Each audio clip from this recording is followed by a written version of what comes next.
Family couldn't afford it.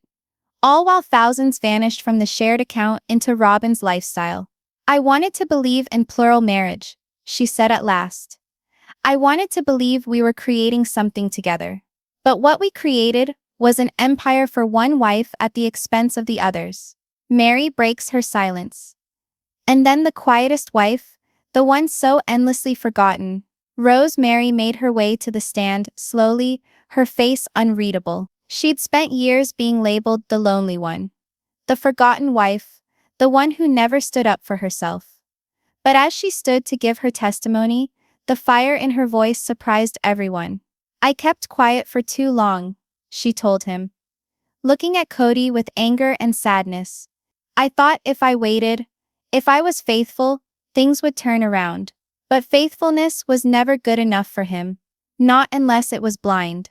She breathed in deeply, her voice cracking slightly before it evened out. He promised me safety. He promised us all equality. He gave me loneliness instead. He took my dignity and left me with debts I didn't incur. Kody shifted uncomfortably for the first time that day. His jaw tightened, his eyes scanning the floor. Meri's tone turned more pointed. I saw him select Robyn repeatedly. I saw him spend our sacrifices on her lifestyle, and instruct me to be thankful for crumbs. I remained silent, because I believed silence was a sign of strength. But silence empowered him further. She welled up in tears, but she did not crack. This is not about money. It's about the years of deceit. It's about being told day after day that you're less valued, less loved, less significant. And I will no longer allow him to hide behind lies. There was a gasp in the courtroom. Even the veteran reporters appeared shaken. Meri, the quiet wife, had finally broken her silence. And what she said was as sharp as a knife. The judge leaned in, obviously taking in every last detail. The audience murmured, some wiping away tears, others shaking their heads in shock. For viewers who had been following Sister Wives for more than a decade, this was otherworldly. What had been rumored on social media, speculated upon in fan forums, and broached in confessionals, was now public, sworn testimony under oath. And as the wives resumed their seats, their solidarity was certain. The breaks which had separated them were now cemented together by the common injury of betrayal. In the corner of the room, Kody rigidly sat, fists tightened. His attorney bent down, furious whispering. But the harm was already accomplished. The story had changed. This wasn't about angry ex-wives. This was about three women standing as survivors from the same hurricane, unveiling the man at the center.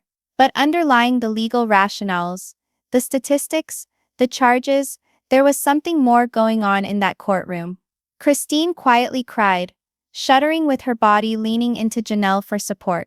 Janelle clutched her folder tightly, as if clinging to evidence that they had made it. Meri gazed straight ahead, her thin pressed lips, anger providing strength to keep tears in check. Each of them bore years of silence. Each of them bore children who saw them suffer. And each of them understood that testifying today was more than just revealing Kody. It was taking back their voice. Outside the courthouse, fans tracked every detail. Live streams relived each testimony. Comment threads overflowed with praise. Christine is so brave. Janelle finally showing receipts. Meri, wow. I didn't think she would be the one to cut the deepest. The wives weren't merely recounting their tale to a judge. They were recounting it to the world. And the world was paying attention. When the judge requested a brief recess, the wives remained standing together, whispering softly. Kody scowled at them from the other side of the room. His face flushed, his chest straining with barely restrained anger. The betrayal wasn't just an accusation anymore. It was on paper. It was said out loud. It couldn't be denied. And everyone in that courtroom understood. This was merely the beginning. The gavel came down, and the tension snapped like lightning. What would Kody do to defend himself? Was it even possible to counter the deluge of evidence and heartbreak that had just been put on the table? The courtroom tension was palpable. Christine, Janelle, and Meri had just released decades of pent-up truth, depicting Kody not as a devoted patriarch, but as a manipulative man who steered cash, favored certain ones, and left behind the women who once referred to him as husband. The judge fumbled his papers, ready to call the next witness. But before he could do it, Kody Brown leapt out of his chair. "Enough," he bellowed, his voice so thunderous that even the bailiffs winced. The whole room stood still. Kody's face was crimson, his curls plastered to his forehead in sweat. He clapped his hand down on the defense table, sending papers flying and making his lawyer jump in shock. "These women," he spat, gesturing toward Christine, Janelle, and Meri with a shaking hand, "are bitter, angry, and jealous. They couldn't stand me as a husband, so now they're attempting to destroy me as a man." Gasps spread throughout the room. The wives stiffened, their lawyers urging them to remain calm. But Kody wasn't paying attention. He had the floor now, or at least he believed so. For years Kody had dominated his household with passionate speeches, lectures on loyalty, obedience, and faith. And now, in a courtroom rather than a living room, he slipped back into that same cadence. "I gave them everything," he thundered, pacing like a preacher at the pulpit. "I gave them houses, children, stability, safety. And this is what I get. Lies, fabrications, character assassination." He spun back to Christine, his gaze narrowing. "You left me because you couldn't share me. Don't try to act like this has to do with money. This has to do with your pride."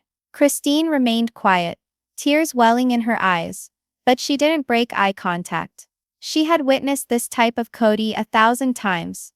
The rage-filled monologues, the blame shifting, only now the entire world was watching, too. Kody turned back on Janelle. "And you always pushed me. You always doubted me, belittled me in front of the children, in front of the family. You wanted control, not partnership." Janelle's jaw clenched, but she didn't budge. Her silent strength only seemed to incite his fury further. At last he spun on Meri. His voice fell into a sneer. "And you've despised me all these years. You remained, but merely to see me fail. Don't stand there and feign innocence in all of this." The courtroom erupted in whispers. Journalists wrote furiously. Onlookers shook their heads in wonder. Kody Brown wasn't defending himself. He was attacking his wives. The judge intervenes. "Mr. Brown," the judge shouted, banging his gavel, "you will hold yourself back in my courtroom." Kody stood stock still, his chest bubbling, his fists bunched at his sides. His lawyer pulled on his arm, urging him to sit down, but Kody couldn't let it go. "I am the father of this family," he bellowed, stabbing a finger at the judge himself. "I was ordained by God to be their father. And now they turn against me, because they don't approve of my decisions." The room burst out again, voices mingling, gasps, whispers, even laughter from the back of the room. The bailiff moved forward, prepared to stop it. "Mr. Brown," the judge said for the third time, his tone low but stern, "you are about to be removed from this courtroom. Do you hear me?" At last Kody sat down, crashing himself into the chair with a scowl. His attorney buried his face in his hands, and muttered under his breath. When order was restored, the prosecution smiled calmly, as if Kody's fit had been just the staging they needed. "Your Honor," said the prosecutor smoothly, "if Mr. Brown wishes to assert that these wives are bitter and lying, let us review the facts." He strode over to the evidence table, and picked up a binder. Bank statements, dozens of them, all of them making withdrawals from the family account, deposited directly into Mrs. Robyn Brown's personal spending. The first screen flashed. $12,000. Jewelry boutique. Robyn Brown. A collective gasp swept through the room. The second $25,000. Luxury vacation package. Robyn Brown. And the third $8,500. Private school tuition. Robyn's children. The wives lowered their heads, silent tears streaming down their cheeks. Christine gripped Janelle's hand. Meri gripped a tissue hard, knuckles locked. Meanwhile, Kody's face turned scarlet. He shifted in his chair, glaring at the prosecutor, at the judge, at anyone who dared to look his way. "These were family decisions," he shouted suddenly. "We agreed on these expenses." But Christine shook her head firmly. "No, we didn't," she said quietly.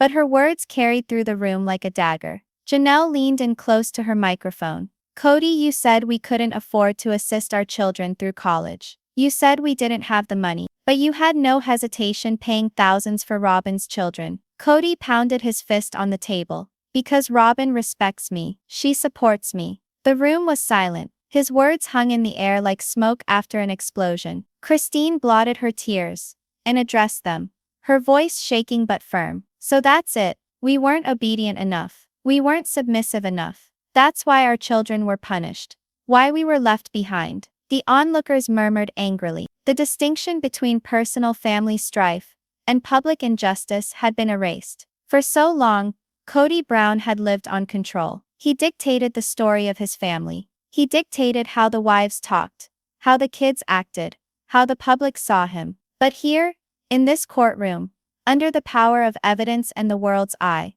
that control was evaporating in his hands. His shoulders sagged. His eyes went wildly side to side. His rage, once thunderous, now came in desperate little coughs. They're spinning everything around, he grumbled, spiking his head in disbelief. This is a conspiracy. They've always plotted against me. Always, but the people in the room no longer appeared to be convinced. Spectators shared glances of incredulity. Others shook their heads with sympathy. Others snickered knowingly. Even the reporters, who had arrived armed for drama, were amazed at just how much Kody was disintegrating before their very eyes. The judge leaned forward, interlocking his fingers. Mr. Brown, this court cares not about your personal complaints. We care about the truth. The evidence points to mismanagement of family monies. Unless you can provide evidence to the contrary, your rage is of no consequence here. The gavel came down again, falling silent on the room. As recess was called, Kody slumped in his chair, sweat dripping down his temple. His lawyer whispered urgently, attempting to salvage what little credibility was left. In the corner of the room, Christine, Janelle and Meri huddled together, whispering quietly, their bond tighter than ever. But no one was ready for what came next, because the next witness to step through those courtroom doors wasn't a lawyer, or a reporter, or even a wife. It was someone who had lived in the dark of Kody's choices for years. Someone who had heard it all, seen it all, and had finally had enough. The surprising witness who would turn everything around was about to testify. The gavel boomed like thunder through the crowded courtroom. The judge's stern order barely kept at bay the churning whirlwind of whispers and gasps that had clogged the air. Click, click went the cameras. Spectators surged forward in their seats. And at the very heart of it all, Robyn Brown sat stiffly in the witness stand, her hands shaking as they clutched the wooden armrests. The world was watching, every headline was already written, and all the secrets she had attempted to bury were about to be uncovered. Robyn takes the stand. Robyn's arrival in the courtroom was something no member of the Brown family had ever seen. When her name was mentioned, she inched her way forward, slowly, as if in reluctance. Her head ducked, as if hoping to escape the gazes of the hundreds of eyes following her every move. There was no escaping today. The moment she took her seat, the prosecutor did not waste time. Mrs. Brown, he started, his tone silky yet biting. You've been portrayed as the innocent party in all of this, the faithful wife, the helpful spouse. But today, we need to know how innocent are you actually. The room went still. Robyn's lips opened, but nothing escaped them. The silence was so prolonged that even Kody, at the defense table, shifted around in his seat. His jaw tightened, his hand working over a pile of papers he had no desire to look through. At last, Robyn breathed. I don't understand the question. But everyone did. This wasn't about clarity. This was about exposure. The prosecutor held up a thick folder. We've reviewed over 400 pages of financial documents, bank transfers, and property deeds. And what we've discovered is alarming. Funds meant to support the entire Brown family, the wives, the children, seem to have been redirected. Again and again, they landed here. He tapped the folder. Your personal accounts. Gasps. A shudder ran through the audience like lightning dividing the heavens. Christine and Janelle, huddled in the gallery, caught each other's knowing glances. This was what they had been waiting for. Robyn's voice broke. That's not true. Kody managed those accounts. He assured me it was for the family. But the prosecutor wasn't finished. He pressed a remote, and a screen illuminated next to the judge. Transaction by transaction, line by line, thousands of dollars at a time, new cars and jewelry, and private vacations, and even payments on a luxurious home in Flagstaff. Mrs. Brown, the prosecutor insisted, his voice increasing in volume. Are you saying to this court you didn't know where this money was originating, or how it was being used? Robyn's eyes welled up with tears. I trusted him. I trusted my husband. Her voice echoed out, thick with desperation. But to the millions watching around the world, it seemed to be less a plea of innocence, and more a cry for an escape. Not able to control himself, Kody leaped from his chair. Enough, he shouted, his voice breaking under the strain of his fury. His fist thumped onto the table, shaking the microphones. This is a witch hunt. She was doing what I instructed her to do. Want someone to blame? Blame me? The judge's gavel came down. Sit down, Mr. Brown, or I'll hold you in contempt. But the harm was done. His tantrum proved what everybody had suspected. Robyn hadn't gone rogue. She had been in on it. Kody's scheme, that is. Or at least party to it by default. The crowd hummed with new intensity. Journalists wrote madly. The atmosphere was charged, heavy with the power of revelation. The prosecutor leaned forward, feeling Robyn was teetering. Mrs. Brown, you say you were merely obeying your husband's wishes. But theft in the name of loyalty is not excused by the law. So I repeat, did you receive benefits knowingly from money stolen from the other wives, from their children, from their futures? Robyn's shoulders dropped. She gazed at her trembling hands, her tears falling onto the shiny wood of the stand. Each moment of silence was an eternity. At last, in a tone so gentle it was almost inaudible, she breathed, yes. The name exploded like a bombshell. Christine gasped, hand over her lips. Janelle's eyes sparkled with vindication and anguish. Even Meri, quiet during most of the hearing, shifted in her seat, her expression revealing a tempest of emotions. Yes, Robyn said again. This time more loudly. I knew it was wrong, but I didn't want to lose him. I thought if I remained silent, if I cooperated, I'd keep my family intact. I didn't realize it would reach this point. The courtroom exploded. The judge's gavel came down again and again, but it was no match for the wave of pandemonium. The fallout inside the courtroom. Kody spun to her, his face a mask of rage and betrayal. How could you say that? He snarled, venom dripping from his words. You've condemned us both. Robyn wept, as if attempting to soothe him. I did it for you, Kody. For us. But Kody recoiled, his chair screeching on the floor, as he pushed back from her. For the first time, Kody Brown was alone. Christine and Janelle shared a silent nod, silent acknowledgement that justice, long overdue, was finally within reach. When finally order was restored, the judge leaned forward, his face stern. This court has heard enough for today. We will resume tomorrow, and I must warn all concerned parties to consider the outcome of their actions. Mrs. Brown, your words have opened a door that cannot be shut.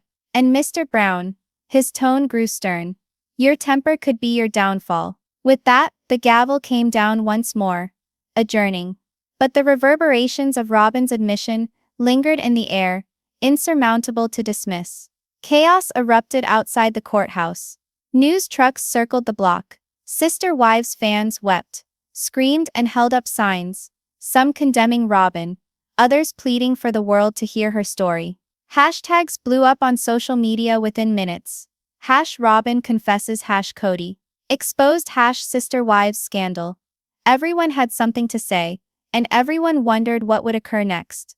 In the courtroom, as the crowd filtered out, Robyn remained stiff in her seat. Her confession echoed in her head, like a mantra she couldn't shake. For years she had been the last wife, the one who still held Kody's heart, but now she was the one who had shattered him.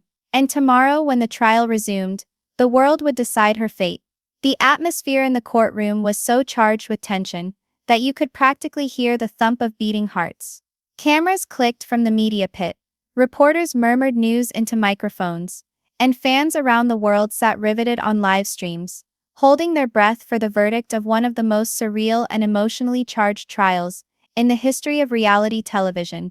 Kody Brown, former proud patriarch of Sister Wives, slumped in his chair. His hair was unkempt, his jaw clenched, his hands anxiously drumming on the highly polished surface of the defense table. Beside him to his right, Robyn Brown grasped a tissue, mumbling prayers aloud, her tear-streaked face a testament to grief. She had stayed with him through scandal after scandal, but now even she seemed hesitant, as if she no longer knew if she should continue to struggle or to succumb to hopelessness. On the other side of the aisle, Christine, Janelle and Meri sat, once wives, once bound together by the vision of plural love, now his most vociferous critics. Their faces spoke volumes of weariness, of hurt, and of hard-won strength. The determination burned in Christine's eyes. Janelle was stiff-backed, arms crossed, refusing to give him the pleasure of seeing her defeated. And Meri, though silent, exuded a bitter strength born of years of betrayal and recovery. The jury had deliberated for hours, deciding Kody Brown's fate. The charges of financial fraud, emotional abuse, and manipulation had been starkly exposed to the world. Witness after witness, past family members, neighbors, even accountants, had testified to the devastation he left in his path. And now, it was the moment of truth. Order in the court, the bailiff shouted, banging his hand against the wall. All rose as Judge Anderson, a steely-haired woman with steely eyes, came back to the bench. She had in hand a folder that weighed more than the world. The jury marched back into their places. Faces somber, no smiles, no looks, just the sort of seriousness that occurs when lives are on the verge of being forever altered. Judge Anderson pushed up her glasses. Is the jury ready with a unanimous verdict? The foreperson, a middle-aged woman in a navy blue suit, rose. Her voice trembled slightly as she answered, "Yes, Your Honor, we are." The room was silent. Even the sound of Robyn's suppressed sobs was lost. All eyes were on the paper in the judge's hand. The judge's voice boomed out like a hammer ringing against metal. On the charge of financial fraud, manipulation of family funds, and emotional damage, we, the jury, find the defendant, Kody Brown, guilty.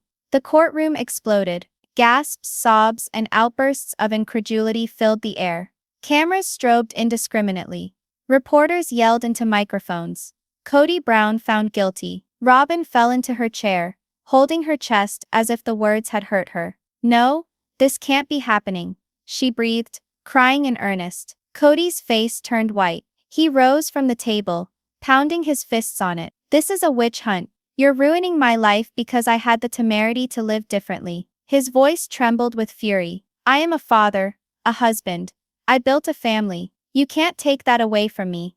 Mr. Brown, sit down." Judge Anderson boomed, her gavel crashing onto the bench. "You are out of order." But Kody wasn't finished. His gaze snapped toward Christine, venomous. "This is your fault. You poisoned them against me. You wanted to ruin me from the beginning." Christine didn't blink. She leaned in, her tone smooth but as piercing as a knife. "No, Kody, you ruined yourself. All I did was finally stop defending you." The audience gasped once more. That one sentence, delivered with cold determination, sliced more effectively than any attorney's words could have. Judge Anderson let the room settle before delivering the coup de grace. "Kody Brown, you've been convicted on several counts. Given the magnitude of what you did, your apparent lack of remorse, and the harm done to those who placed their trust in you, this court now sentences you to..." She paused, making the world wait on her next word. 5 years state prison, with parole eligibility after 3. The room burst again. Harder, more frenzied this time. Some screamed in horror, some in admiration. Christine's mouth was covered, tears brimming in her eyes. Not tears of sorrow, but relief. Janelle held her hand so hard it almost hurt, whispering, "It's over.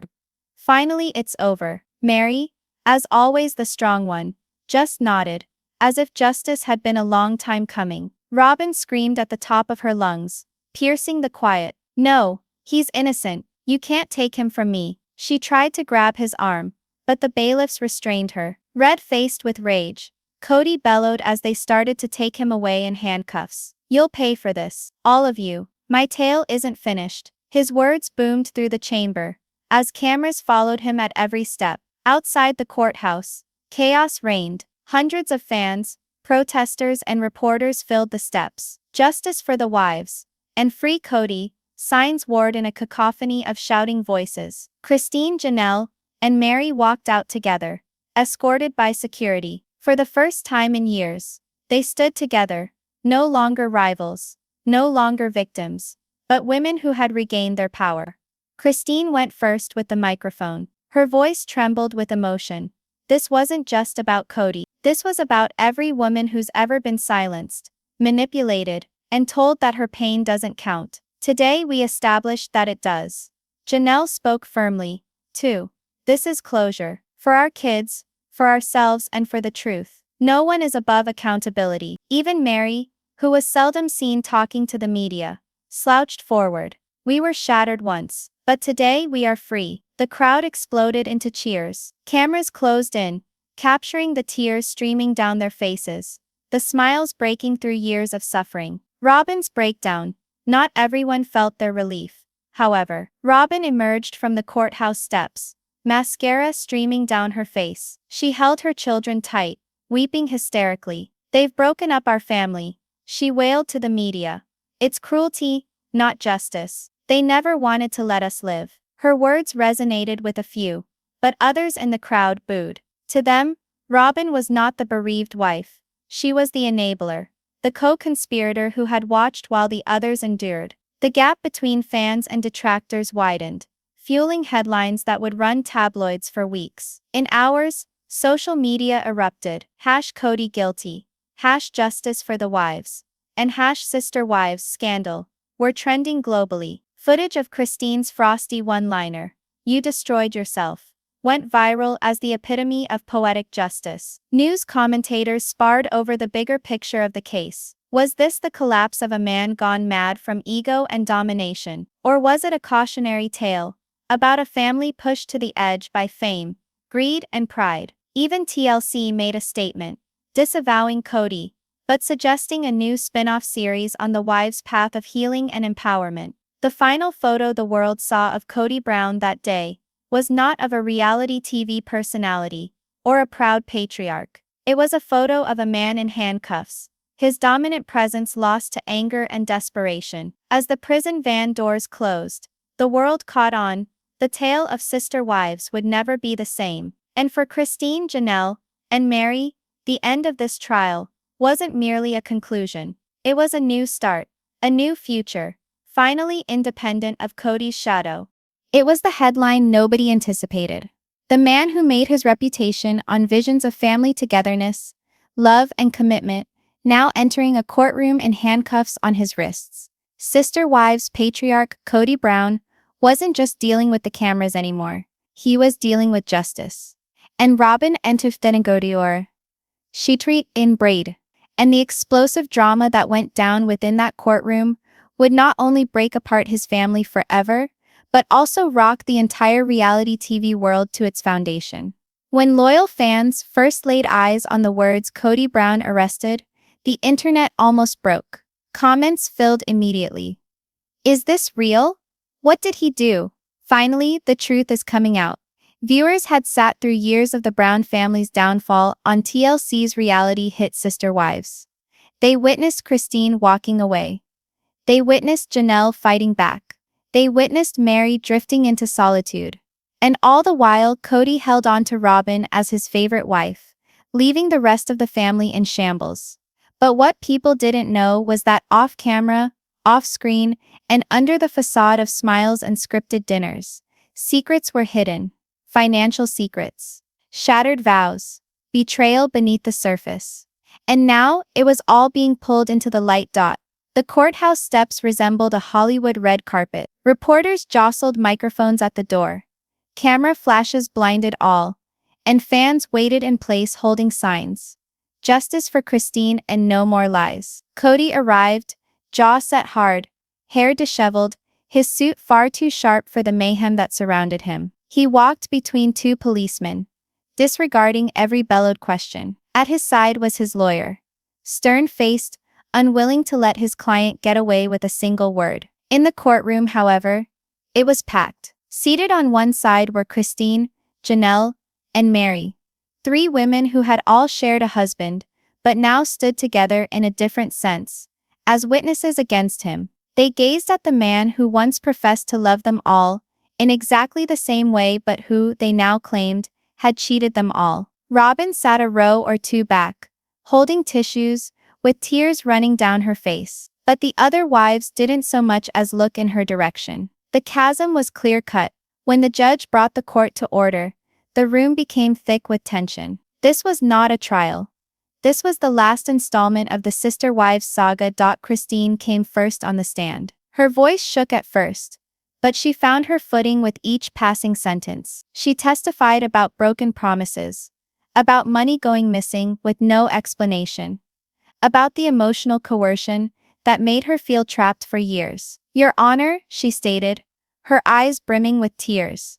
"Kody said we were going to build a future together. He said we could trust him with our money, with the future of our children, with our lives. But it was all a lie. He shoveled everything into Robyn, and we were just barely keeping food on the table." Gasps emanated from the courtroom. Then Janelle spoke. Unlike Christine, her voice was biting, blunt, knife-like. "Kody didn't leave us emotionally.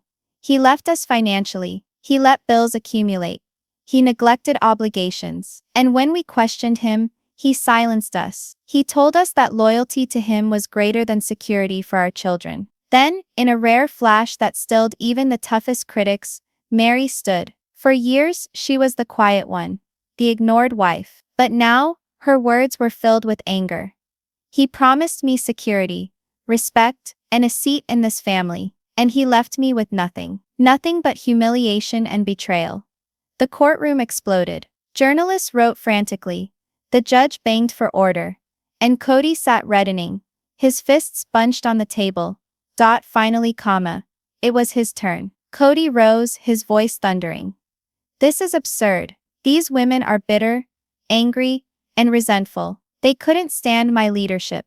So now they want revenge. I took care of them. I cared for them. And this is how they show their appreciation. By bringing me to court with falsehoods." But the prosecution wasn't finished. They presented evidence, bank statements of thousands flowing into Robyn's individual accounts, luxury trips, private school fees, even high-end jewelry, all paid out from the family treasury. Kody's face flushed. He slammed the table, his fingers stabbing at Christine and Janelle. "They wanted out. They ruined the family, not me." The judge's gavel struck hard. "Mr. Brown, one more outburst and you'll be removed from this courtroom." For the first time, Kody sat back, silent. His confidence, the confidence of a man used to controlling every room, was slipping. Just when the tension couldn't grow heavier, the doors creaked open. Everyone turned. She was Gwendolyn Brown, daughter of Christine and Kody. She strode up to the stand, folding under her arms a folder, her expression a blend of fear and resolve. "Dad," she informed him, her eyes fixing on his. "I never had any desire to be here, but I couldn't remain silent anymore." Text messages and emails were in her folder, evidence that Kody had coerced his children into taking his side, threatening them not to talk against him, and coercing them to remain faithful to Robyn. She even shared conversations where he informed his own children, "If you don't respect Robyn, you don't respect me, and if you don't respect me, you don't deserve this family." The courtroom gasped in shock. Christine wept quietly. Janelle clutched her daughter's hand. Even Meri, who had always kept her at arm's length, seemed heartbroken. Robyn, however, wept openly, her face hidden in her hands. Kody's jaw clenched, eyes scanning frantically, furious. For once, the man who never had an answer, did not. Hours ticked by, as the judge consulted the evidence. The courtroom waited in stunned silence, the atmosphere thick with anticipation. At last, he came back. His words were measured, but their effect was explosive. "Mr. Brown, the testimony offered here today is overwhelming. You've misused public funds, you've manipulated your loved ones, and you've betrayed the very people you vowed to protect. This court directs that you be held in custody for further inquiry." The gavel's echo was like the resounding clang of hammer on stone. Police stepped forward toward Kody. Christine gasped. Janelle placed a hand over her mouth. Meri cried out, half relief, half shock. Robyn screamed, running forward, but was restrained as officers clicked handcuffs onto Kody's wrists. The cameras snapped wildly. The once proud patriarch, the man who preached about family togetherness, was now led out of court like a felon. Outside, the reporters mobbed the wives. Christine addressed them in firm composure. This isn't about revenge. This is about truth. It's about finally being free from control, from manipulation, from lies. Today, justice was served. Not just for us, but for every woman who's ever been silenced in the name of loyalty. Fans who watched worldwide were left reeling. Social media was filled with responses, memes and arguments. Some wept in sympathy for the wives. Some seethed in anger at Kody's ruin. And some stood up for him until the last minute, undefined. But of one thing there was no doubt. The picture of Kody Brown, formerly the star of an ill-fated but well-liked reality television program, would never again be the same. And as he vanished behind courthouse doors, the sister wives' legacy was forever rewritten. And that's how the courtroom battle of Kody Brown didn't just end a family drama. It stunned the world. What happens next? Only time will tell. But one thing's for sure. The Brown family will never be the same again. It began as just another typical morning. The sun broke over Las Vegas. Cars hummed along the roads. And reality TV enthusiasts scrolled their phones, cradling coffee cups, eager to get on with their day. But in a matter of minutes, all that changed. A lone headline went up on Twitter, then Instagram, then all major news websites in America. Kody Brown arrested. At first, everyone believed it was a hoax. Kody Brown, the subject of TLC's Sister Wives, had been a household name for years. Incendiary, divisive, but never dull. Viewers had seen him attempt to keep one huge happy family under one roof, with 4 wives and almost 24 children, and the promise of a single huge family growing together. That promise had imploded on TV spectacularly, with divorces, betrayals and brawls before millions. But an arrest? That was explosive. In minutes, hashtags such as #KodyArrested and #SisterWivesCourtroom were trending globally. Memes spilled out in greater quantities than facts. Some smirked, some cried, others composed lengthy posts, stating finally justice for Christine and Janelle. News choppers flew overhead as journalists ran toward the Clark County Courthouse. The normally subdued stone building for a moment resembled the setting of an international drama. Scores of fans swarmed the steps, holding homemade placards. Justice for the wives. No more lies. And even one that said, Team Christine forever. Then the time arrived. Out of a black SUV, Kody Brown emerged. He didn't smile. He didn't wave. He wasn't acting like the charismatic man who once strutted across TLC promos with his blonde curls flying in the wind. This was a different Kody. One who looked beaten down, cornered and furious. His once famous curls were untamed. His jaw locked so tightly it seemed to ache. He stood in a black suit that was much too tidy for the bedlam surrounding him. But the gleam in his eyes gave away a tempest raging within. And standing next to him, proving rumors weren't gossip, were 2 officers in uniform. The crowd went wild. Gasps, screams, and camera lights burst all at once. Is it true you financially betrayed your wives, Kody? One reporter yelled. Are you guilty of fraud?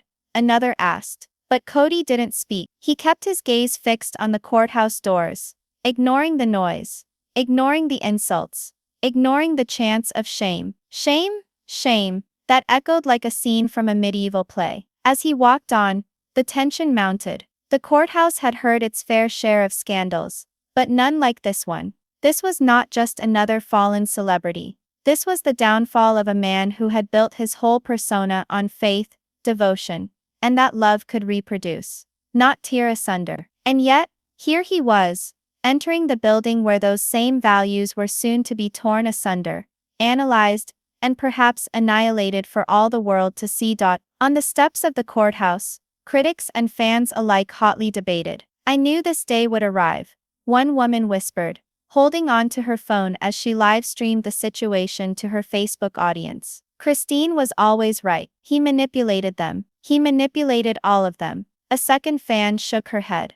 I don't believe it. This is the media spinning things again. Kody may be controlling, but arrested? No chance. The tension echoed years of online arguments, in which fans fought over whether Kody was a tyrannical patriarch or a manipulative one. But now, with police accompanying him, the scales appeared to shift. The lobby of the courthouse swirled with pandemonium. Security officers yelled for calm as journalists jammed microphones into anyone who appeared affiliated with the Brown family. And then, the punch of a sight that shook the building. Christine, Janelle, and Meri walking in together. Fans had spent years watching their relationships break down irreparably. Christine's departure from Kody had been season 17's headline. Janelle's subtle but adamant rebellion shocked audiences. And Meri, she had hung back in the wings, alone and quiet, the neglected wife. But now, they were standing shoulder to shoulder, their faces grim but together.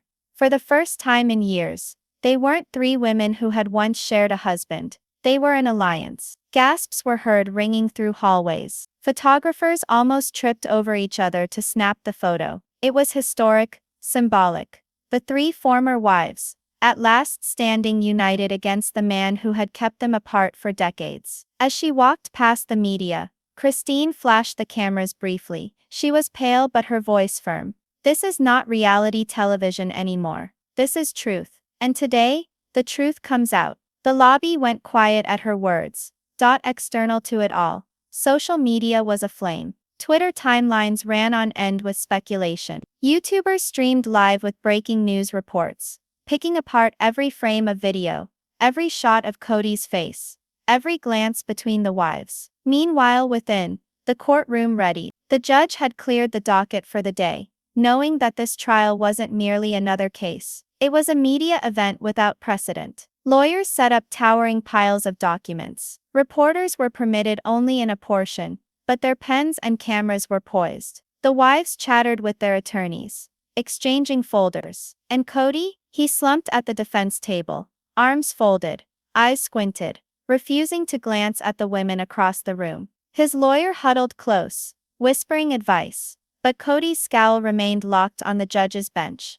as if defying everyone to stand in his way. Each second took on a duration. Each cough, each rustle of paper reverberated like the beat of a drum, sounding out anticipation. The air crackled, like a tempest ready to unleash its fury. Throughout the nation, supporters didn't budge from their television sets. Workplaces hummed with hushed discussions. Students in college watched the coverage in lectures. People sat around televisions as they used to for presidential debates or Super Bowls. This was no longer just rumor. This was cultural history. The Sister Wives saga had always been bigger than reality television. It was about religion, family, feminism, and the struggle between tradition and freedom. And now, the head of that dynasty was on trial, his empire disintegrating in real time. Brown children also looked on from the sidelines. Some remained loyal to their mothers in silence. Some remained faithful to their father.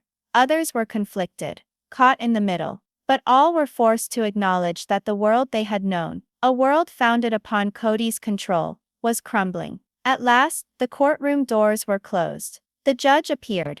Everyone stood, and with the gavel hitting wood, the room was muffled in silence. For an instant, time itself stood still. Fans outside caught their breath. Internet viewers craned forward in their seats. And at home, the once alpha male, who had ruled the lives of 4 women, and almost 24 children sat small, contained, no longer alpha of anything. Kody Brown, self-declared head of the Brown clan, was now merely another man answering for his crimes. And so the dramatic courtroom expose commenced, in utter shock. The courtroom was filled wall to wall, every seat taken, every aisle packed with people straining their necks for a glimpse. The judge had barely gotten the session underway before the atmosphere changed. The wives, Christine, Janelle, and Meri, sat together, a sight that seemed almost impossible after years of broken marriages. Yet there they were, united not by love, but by betrayal. Christine was the first to stand. She gripped the side of the witness stand with shaking hands, her breathing unsteady. But as the judge requested she speak, her voice, though trembling, contained decades of suffering. "Your Honor," she started, her gaze not on the judge, not on the lawyers, but straight at Kody. "This isn't about money. This is about betrayal. This is about broken promises that were made and remade again, until there was nothing left of the family we struggled to make. There was a silence that fell over the courtroom. Even the clicking of the pens of the reporters ceased. Christine talked of sleepless nights, when bills remained unpaid, of seeing her children do without, as Robyn's children had private tutors and new wardrobes. She spoke of the many times that she sought explanation from Kody, only to get silence, evasion, or rage. He kept telling us the family account was safe, she said, fighting back tears. He kept saying we were creating something for all of us. But whenever I would ask him to give me details, he would cut me down. He said I didn't trust him enough, that I was undercutting him as the head of our family. Her voice broke, but she composed herself. Your Honor, I left everything in his hands. And he left me, he left all of us, with nothing. The gravity of her words lingered. The judge nodded, and Christine retreated, wiping at her eyes with a tissue. Now it was Janelle's turn. Where Christine's hurt was fresh and shaking, Janelle's was keen and deliberate. She stood with a folder of papers, her face serene, her voice firm but cold. I've always been the realistic one, she started. I managed bills, timetables, the everyday stuff. I knew what came in and what went out of money, and what I saw, what I lived, was manipulation. She unfolded her folder and passed copies of the bank statements to the judge. Screens filled with pages of transactions scrolled by in the courtroom. Hawaiian vacations, jewelry shops, tuition payments, deliveries of luxury furniture, all in Robyn's name. Where Christine and I were working to pay for groceries, while Meri was working to keep her inn afloat. Robyn was indulging in luxuries we could hardly hope for. Janelle spat. And Kody said we had to make sacrifices for the benefit of the family. What he was really saying was, make sacrifices for Robyn.